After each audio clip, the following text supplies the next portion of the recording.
Кыргызстандын өкмөттүк делегациясы өткөн аптада Өзбекстанда 3 күндүк сапар менен болуп, чек ара боюнча эки тараптуу жыйындарга катышкан. Сапардан кийин Камчыбек Ташиев маалымат жыйын куруп, кыргыз-өзбек чек арасы 100% чечилгенин жарыялаган. Жолугушууга келгендер Кемпир-Абад суу сактагычынын тегерегиндеги абал боюнча сөз козгошту. Бир убактарда буга 2 миллиард рубль кетти. Sen төлөп бер деп Кыргызстанды рубльга такап аткан.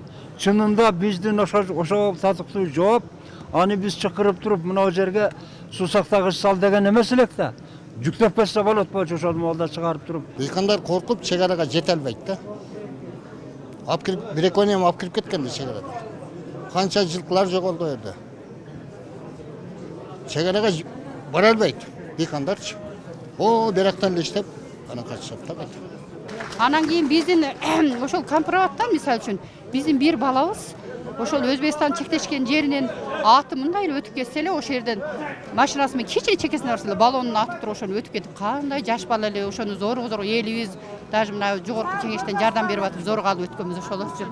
Жеринде барып, эл менен жолугушууларда чек ара маселеси кантип чечилгендиги тууралуу маалымат айтышууда. УКМКнын төрагасы Кемпир-Абад суу сактагычына толук суу толгондо 908 горизонтал болуп келгендигин айтып, ошол жээкке жеткенде суу биздин аялдардын үйлөрүнө чейин жетип, ураган учурлары болгон дейт. Ошол 908 горизонтал болгондо Өзбекстан Кыргызстандын 5737 гектар жерин ээлеп турган. Бул 70-жылдардан бери ушундай абалда болуп, ал 50 жылдан ашты. Эми ошол 5700 гектар жердин, мен баягы алымча кошумчасын айтпай эле тегерек деп айта берейин. 5700 гектар жердин 4100 гектар жерин Өзбекстан бизге берген экен компенсация катары. Ошол 75-жылдары, андан кийинки жылдары 80-жылдарга чейин ал жерде толук биздин айылдарыбыз бар азыр, жашап атышат. Кээ бир жерлер, мен бир эле мисал айтып коеюн. Мына Нокен районунда баягы азыр Ош-Бишкек жолу бар го. Ошол карта боюнча Ош-Бишкек жолу дагы Өзбекстанга кирип кеткен экен убагында.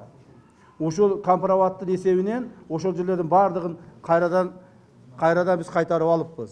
Эми ошол жердин 4100 гектарын Өзбекстан Кыргызстанга компенсация иретинде берди. Кыргызстан тараптагы 1300 гектар жер карыз болуп турган. Бул маселени кароодо эң башкы суу сактагычтын тегерегиндеги элдердин жашоо тиричилигине терс таасирин тийгизген маселелерди чечүү керек болду. Ал үчүн сууну ылдыйлатуу маселеси чечилди. Суунун деңгээли 900 горизонталга түшүп, эми суу сактагычтын ээлеген аянты 4400 гектар болуп калды. Өзбекстан тараптагы 300 гектар жерди бериши керек. Сүйлөшүүлөрдөн кийин анын ордуна 1000 гектар жер Кыргызстанга бериле турган болду, деди Ташиев.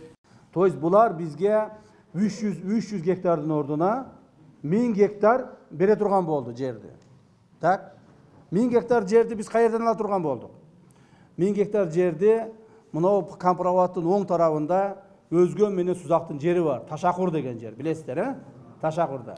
Ошол жерде чөп чабык, жаштангай жерлер бар. Өзгөн мына туугандардын ушул жерде мына айылда туугандардын бар ошол жерде мына ана кызыл, тияк шора башат ушул айылдар болсо керек менин оюмча. Кандай?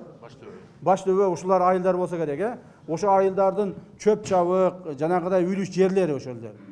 Ошол жерге биз мынтип чечтик. 500 гектарын Өзгөн районуна берейли. 500 гектарын Сузак районуна берейли. Эмне үчүн туугандар? Себеби дегенде ал жерде деле Сузак менен Өзгөндүн границасы бар, билесиңер. Айрым маалыматтарга караганда, чек ара тилкесин тактоодо тараптар узак жылдар Кемпир-Абад суу сактагычы жана Гавасай аймагы боюнча орток пикир таба албай келишкен. Алабыкка дагы Гавасай аймагында 1950-жылдары 20 000 гектардай айланасындагы жер атайын чечим менен Кыргызстандан Өзбекстанга өткөрүлгөн. Бирок кыргыз тарап ал канчалык мыйзамдуу болгон деген суроону коюп келген. Кемпир-Абад суу сактагычы курулуп жаткандагы келишимдер боюнча Өзбекстан атайын канал куруп, Кыргызстандын бир нече гектар жерине суу жеткирип бермек болгон. Бирок ошол маселелердин көбү жасалбай, убакыттын өтүшү менен унутта калганы айтылып жүрөт. Ал эми Кара Суу районуна караштуу Барак айылы тууралуу дагы сөз жүрдү жолугушууда.